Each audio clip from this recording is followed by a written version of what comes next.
Hello, Joel Tadman from Golf Monthly down here at Foresight Sports HQ in Guildford, where today we are lucky enough to be testing out the new Callaway Great Big Bertha Epic drivers. There's two of them. They replace two different drivers from previous Callaway lineups. The first thing to talk about is this new technology that Callaway have created in these drivers. It's called jailbreak, and what this means is that Callaway have analysed the way different parts of the head move with each other as the ball strikes the face, and what they wanted to do was stiffen the sole and the crown of the head and make the face more active. And the way they've done that is by inserting two very light titanium metal bars just behind the face. There should be an illustration popping up on your screen now of exactly how that looks. You can see the bottom of them as you look at the sole of the club head here. But what that does is effectively stiffens the crown and the sole, makes the face take more of the load of impact and makes it spring a little bit more powerfully and give you more distance across the face. That appears in both of these drivers. We've got the Great Big Bertha Epic, the standard driver. This replaces the Great Big Bertha. And then the Great Big Bertha Epic Sub-Zero, which is a concept we saw with the XR16 driver, kind of low spin version, which replaces the Big Bertha Alpha 816 Double Black Diamond. So they're the kind of golfers that these two drivers are aimed at. Obviously the Sub-Zero is more for faster swingers, better players, lower spinning driver, and then the Epic Standard is the more all-ability driver. Other technologies we see in this driver, both of these drivers, is this exo cage design, so a very ultralight titanium cage, and then Callaway's triaxial carbon scattered throughout. We've got very light carbon, triaxial carbon crowns on both of these drivers. With the Epic Sub-Zero especially, this is over 40% more forgiving than the Big Bertha Alpha 816 Double Black Diamond. So to be able to make a low spinning driver that's that much more forgiving than predecessor is a very exciting prospect indeed. With the standard Epic driver we've got here, that also features a sliding weight in the rear of the head, which we saw with the Great Big Bertha driver, but it's been made heavier. The previous weight that in the back was 10 grams, this is 17 grams, so you're going to get a lot more scope to change your shot shape with this driver. You've got your OptiFit hosel to change loft and lie angle. You've got your speed step crown on the top to make it a little bit more aerodynamic, a little bit more quicker through the air. I went down to see Callaway and got fitted for these drivers, and I got fitted ironically for a very similar shaft that I use in my TaylorMade M1 driver. So in fact it's pretty much exactly the same, the Abdullah Rowe, the low launching 70 gram extra stiff shaft. So I've got that in the Callaway hosel adapter. I'm going to use it in both these drivers, testing here on the GC2 launch monitor, Foresight Sports. Let's have a look at the performance figures, played around with the different settings on both of these drivers. Let's see exactly how they performed. Okay, so let's delve a little deeper into the numbers with these Callaway Great Big Bertha Epic drivers.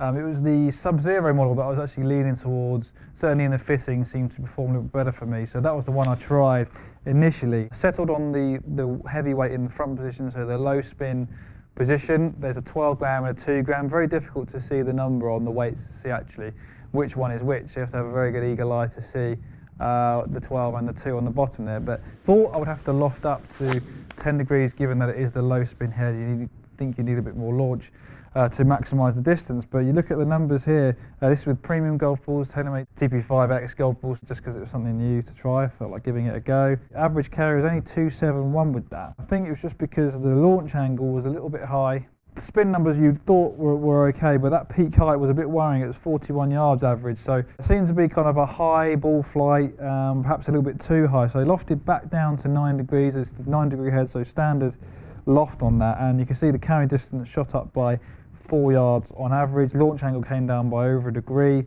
and the peak height came down by 5 yards. So a much stronger ball flight with that setting. Definitely feels a lot firmer, harder, more stable across the face than the standard Great Big Bertha Epic, which I'll come on to in a second. But another observation is how much more confidence inspiring this Sub-Zero Epic driver looks compared to the Alpha 816 Double Black Diamond. But that was kind of a very deep face, shallow driver from front to back. This one's got a little bit more going on top, and it just looks more confidence inspiring at address. There's a bigger footprint there. And it is very forgiving, very stable. Really enjoy the performance it offered on offset hits, as well as that high launch, low spin, which we've talked about. So I did try the Epic standard driver in 9.5 degrees. Interestingly, the average carry was slightly higher at 276. You'll notice I had a really long hit there at 283 carry, Believe that totaled over 300 yards. I think it was 304 in the end. You'll notice that this seemed to have a little bit more draw bias built in the head, and even though you can see here how I had the sliding weight right into the fade position, so I was given maximum fade on this setting, and it was the club that I missed left with the most. You can see from the ball flight how much I struggled with a left miss on this driver. So I don't know what that's down to. Perhaps there's more draw bias built into this head initially compared to the Sub-Zero.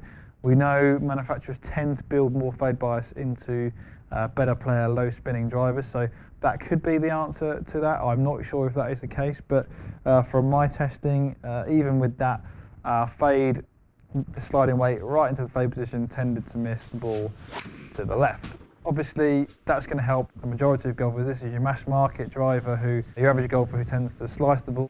That draw bias is obviously going to help them. So for me, even though it did go a long way, you could put a lot of that down to the fact it was going left and the face was closing, de-lofting, getting a bit more distance that way. I would definitely lean towards the Sub-Zero driver, as I was, a fast-ish swinger, above your average kind of swinger. That's why I would lean towards the Sub-Zero model in that low spin position. Felt like it was surprisingly forgiving for a low spinning, better player model. They both look fantastic, loads of shelf appeal, excellent performance, excellent distance and forgiveness, some good adjustability there, really intuitive to work out. You've got your two weights on the bottom of the Epic, you've got your 12 gram and your 2 gram. I was testing it with the 12 gram in the front, so the lowest spin setting, but if I was to move that back, I'd get more forgiveness that way as well, maybe a little bit more spin, but that's something for you to ascertain what's going to work for you during a custom fitting. Like I said, for most golfers, I think the standard Great Big Bertha Epic is the one that's going to suit you guys. I think it's going to be more covering more different abilities and swing speeds and shot shapes and various other things. So really impressive performance from Callaway in these new Great Big Bertha Epic drivers. It's arguably the longest driver I've tested ever, to be fair, so well done Callaway. It goes on sale on the January the 27th and it retails at £469, both of these, £469. So if you're in the market for a new driver,